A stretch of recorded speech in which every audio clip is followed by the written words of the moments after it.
Kakek biasa di Jerman ini biasa merokok di depan kantor saat shift malam, lalu batuk-batuk saat memasuki lobi.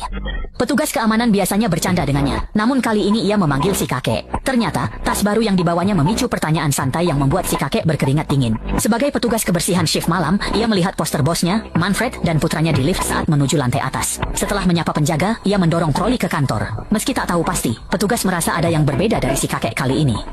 Sudah larut malam, putra bos Elia masih tetap berada di kantor untuk memarahi bawahan perempuannya. Si kakek hanya melirik sejenak, lalu mendorong troli masuk ke kantor seberang yang kosong. Ia menyalakan vakum, lalu di tengah kebisingan itu, ia mengambil pistol di tasnya. Usai memasang peredam, seorang wanita masuk, dan si kakek langsung menembak kepalanya. Satpam sepertinya mendengar sesuatu, lalu bangkit untuk memeriksa, dan kebetulan melihat si kakek yang baru saja keluar, sambil mendorong troli.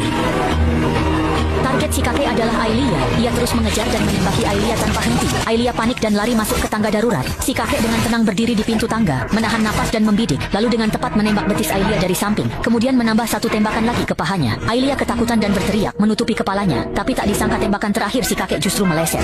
Meninggalkan satu nyawa untuknya, si kakek dengan cepat berlari ke balkon. Pada saat itu mobil polisi dan ambulans sedang melaju kencang menuju perusahaan. Ia melempar beberapa granat asap ke bawah, lalu menggantungkan tali di pagar balkon, melompati pagar, dan melompat turun dari gedung, menghilang di dalam asap. Dia kembali ke kamar hotelnya, lalu di depan cermin, ia melepas gigi palsunya, mencabut rambut palsu, dan menanggalkan topengnya, akhirnya memperlihatkan wajah aslinya. Pria muda yang tampak dingin ini dulunya adalah penembak jitu legendaris di militer Inggris, dan kini dikenal sebagai pemburu bayaran papan atas dengan julukan si Serigala. Namun, misinya kali ini belum berakhir. Keesokan harinya berita Arya terluka menjadi headline utama. Manfred segera menuju rumah sakit dengan pengawalan ketat. Sambil sibuk mengurus bisnis, ia tak sadar ini akan menjadi hari terakhirnya hidup bebas. Di hotel si Serigala memasang kincir angin di jendela untuk mengukur kecepatan angin, lalu dengan tenang merakit koper miliknya menjadi senapan sniper lengkap dengan teleskop pembesar. Ternyata di dalam roda koper itu, di roda koper tersembunyi 4 peluru khusus misi ini. Serigala menyisakan peluru terakhir untuk Manfred karena penembak jitu harus menguji senjata sebelumnya. Meski rumah sakit ramai, ia tetap berani menembak dengan peredam suara di atas kerumunan. Karena target berjarak 3.400 meter, peluru butuh 6 detik hingga menghantam dinding. Namun, tembakan meleset belasan sentimeter sehingga ia segera menyesuaikan lintasan untuk peluru kedua. Peluru kedua mengenai sasaran. Persiapan selesai. Si Serigala perlahan mengarahkan senapannya, menunggu target muncul. Begitu terlihat dibidikan, atur napas, lalu menanti kepala lawan muncul. Dia punya nama Sandi Serigala, seorang pembunuh bayaran profesional yang hanya peduli komisi tanpa pandang bulu. Dia ahli dalam membunuh sekaligus melarikan diri. Jarak 4 km butuh 5 menit bagi polisi. Cukup waktu baginya untuk membereskan koper dan melapor lewat tombol darurat. Saat keluar hotel, dia berpapasan dengan polisi dengan hati yang sama sekali tidak terguncang. Meski tempat dia menembak tadi mudah dilacak, polisi hanya akan menemukan kejutan yang sudah ia siapkan sebelumnya di dalam kamar.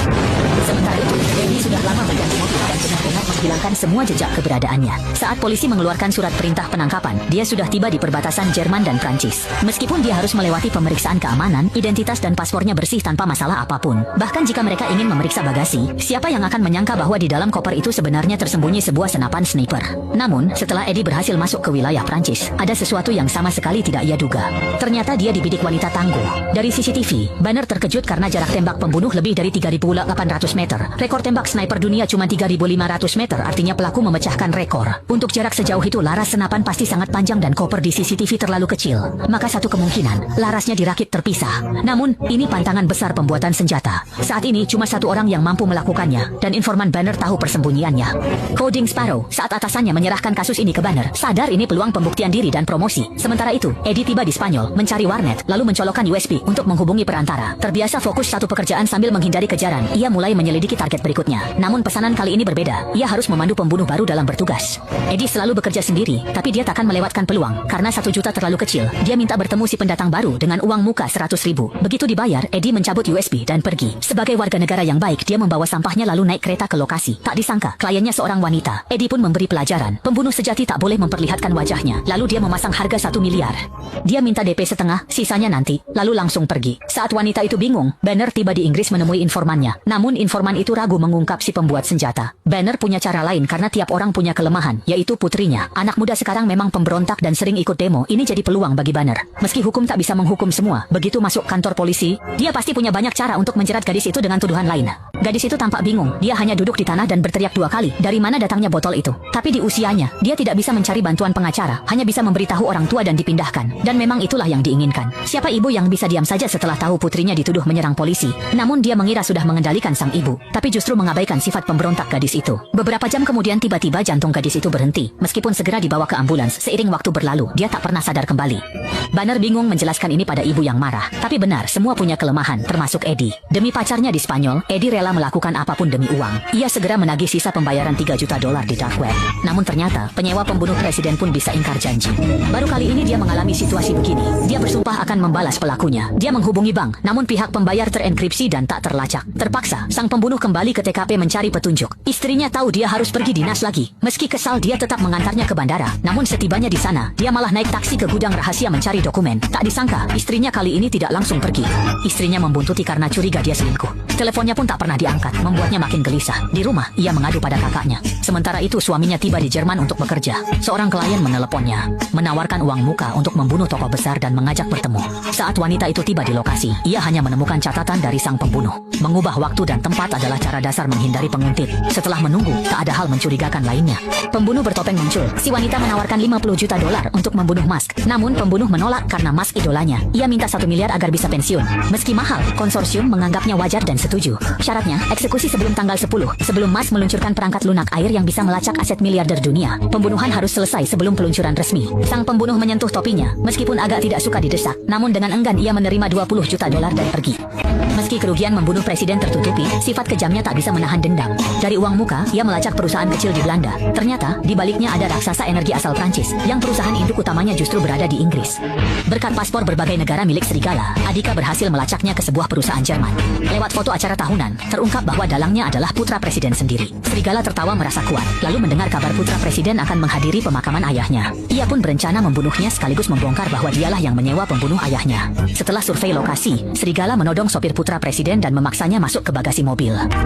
Menyamar sebagai sopir, Serigala masuk ke iring-iringan mobil tanpa dicurigai oleh putra presiden yang langsung naik ke dalamnya. Serigala terus mengikuti konvoi sambil sengaja menggoda putra presiden hingga ia marah dan membentaknya. Namun, Serigala justru tertawa dan menembak mati satpam di sampingnya, lalu melakukan aksi drifting untuk melarikan diri. Meski putra presiden panik menelepon bantuan, kemampuan mengemudi Serigala sangat lihai saat bermanuver di tengah keramaian kota untuk lolos. Namun karena kurang mengenal medan, ia terjebak perbaikan jalan dan ban mobilnya ditembak oleh pengawal yang mengejar. Sebelum benar-benar tertangkap di jalan buntu tersebut, Serigala dengan cepat menabrakkan mobilnya ke trotoar untuk menyelamatkan diri. Rangkap motor itu berhasil menghalangi pengejar. Tiba di gereja, sang pembunuh tenang menodongkan pistol ke putra presiden. Sang putra baru sadar kehebatan Serigala. Ia sempat mengira pengamanan ketat bisa membuatnya mangkir bayar, namun kini ia memohon ampun dan janji bayar lipat ganda. Terlambat, Serigala datang bukan demi uang. Siapapun yang menghina pembunuh nomor 2 dunia, dialah yang pertama dan terakhir melakukannya. Ia menyiksa lawannya dengan kejam lalu memasang bom di dalam mobil sebelum kabur lewat pintu belakang gereja. Saat para pengawal tiba, ledakan besar menghancurkan semua bukti dan saksi. Serigala pun pergi dengan santai menuju hotel untuk bersiap membunuh Musk. Namun tiba-tiba istrinya menelepon dan menuduhnya berselingkuh karena tahu ia tidak pergi ke bandara.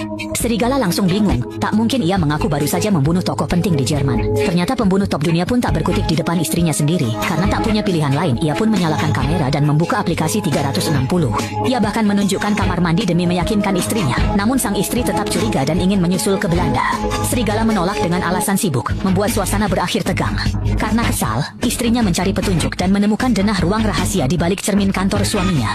Bersama kakaknya, ia membobol ruangan itu menggunakan bor listrik. Namun mereka menyesal setelah melihat isinya. Tumpukan paspor, mata uang asing, senjata, hingga perlengkapan militer tersembunyi. Suamimu ternyata pembunuh bayaran kelas atas. Saat ponselnya berbunyi, ia tahu ruang rahasianya terbongkar oleh keluarganya sendiri. Meski bimbang, ia harus menuntaskan misi membunuh Musk demi imbalan besar untuk kabur. Namun, ia malah menabrak truk. Sopir yang marah bersikeras melapor polisi, membuat senjatanya terancam ketahuan. Saat polisi memeriksa bagasi, ia terpaksa menembak mereka dan menghabisi si sopir seketika. Ia menyamarkan TKP seolah terjadi baku tembak, lalu pergi ke gedung konser untuk survei. Kabarnya, Musk akan datang besok malam. Ia sengaja menaruh dompet logam di saku belakang dan mengobrol dengan security demi informasi penting. Setelah masuk, ia mengamati struktur bangunan untuk mencari peluang aksi. Akhirnya, ia menemukan struktur gantung di atas yang sangat cocok, yang biasa digunakan untuk lampu dan ruang istirahat staf. Begitu para teknisi pergi, Serigala mulai mencari posisi terbaik karena area itu sejajar dan mudah untuk bersembunyi. Dengan gembira ia mengeluarkan ponsel untuk mengukur jarak dan mencari titik tembak ideal. Namun tiba-tiba staf menyalakan lampu dan memutar panggung. Dari tinggi 20 meter misinya hampir gagal. Usai memanjat, ia minta staf mencari ponselnya yang jatuh. Sebenarnya, ia ingin mengobrol demi mengamati fisik staf itu karena besok ia akan menyamar untuk membunuhnya. Staf itu terkesan, lalu memberi info dan nomor pribadi. Serigala pun memikirkan keamanan. Jika logam dilarang, ia pakai plastik. Tiba-tiba ia ingat wanita terluka yang ditemuinya hari itu. Lalu ia ke percetakan 3D untuk membuat sniper bongkar pasang. Saat dibalut perban, senjata ini mirip penyangga kaki, tak terlihat mematikan. Untuk mengujinya, serigala membeli semangka, menggambar wajah, lalu menembaknya dari jarak target. Meski kena, akurasinya meleset, jadi ia kalibrasi ulang. Puas dengan hasilnya, ia isi peluru asli. Begitu meletus, semangka hancur, tanda misi dimulai.